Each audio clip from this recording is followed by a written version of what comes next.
Hi DPS 5th graders, we are here for lesson 1 of our unit encompassing the essential question of how does the United States Constitution shape the rights and responsibilities of American citizens and their government.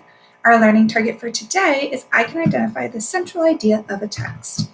Please remember that you can pause and rewind this video as you need so that way you can have appropriate understanding, and of course make sure that you have something to write on and to write with.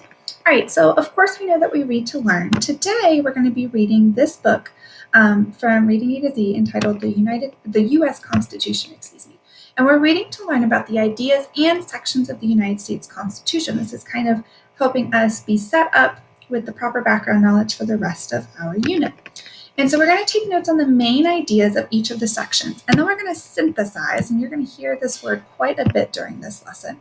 So we're going to synthesize, we're going to put all together these main ideas to find the central idea of this overall text, okay? All right, so to do this, we're going to be using a graphic organizer. You are going to complete the graphic organizer for the assignment for this lesson. So you're going to get a copy of this on the next page of your Canvas module. And then for right now, during this video, we're going to be completing this first one together, and then you'll be set up for success to go ahead and do the entire thing.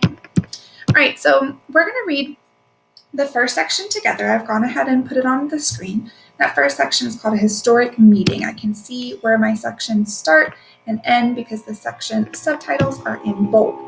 As we're reading and I'm trying to find the main idea of this section, I want to think about two things. One is, what is this section mainly about? This is also known as our main idea. And then lastly, I want to think about, do the details of the text support that main idea?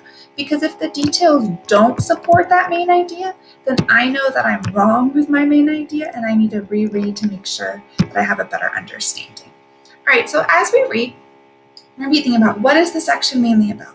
This is a great time to pause and go ahead and read the whole section, and that way you can read it at your pace. So after we've read it, I can think about, what is this section mostly about? Well, it's mostly about how this group of delegates created the Constitution. Okay, so that's what I'm thinking my main idea is about. Now I have to find some details. Are there details that can support this main idea? Well, absolutely. It tells me when they did it. That was in 1787. It tells me who was there. It tells me what was in the Constitution that they did.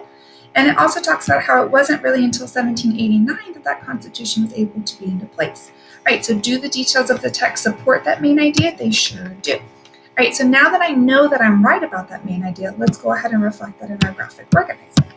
So I'm going to go ahead and put my main idea right here. So the Constitution was written in 1787 by a group of delegates and went into effect in 1789, and I note that it's the highest law of the land in the United States.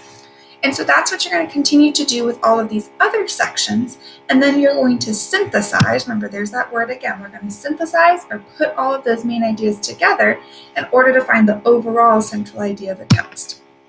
So you're going to go ahead and go to the assignment for this lesson. You're going to finish reading the text, and you'll have your graphic organizer open so that way you can note the main ideas in each of the text. And then again, there's that word. We're going to synthesize or put those together to overall identify the central idea of this entire text as a whole. All right, friends, go ahead and move on to your assignment.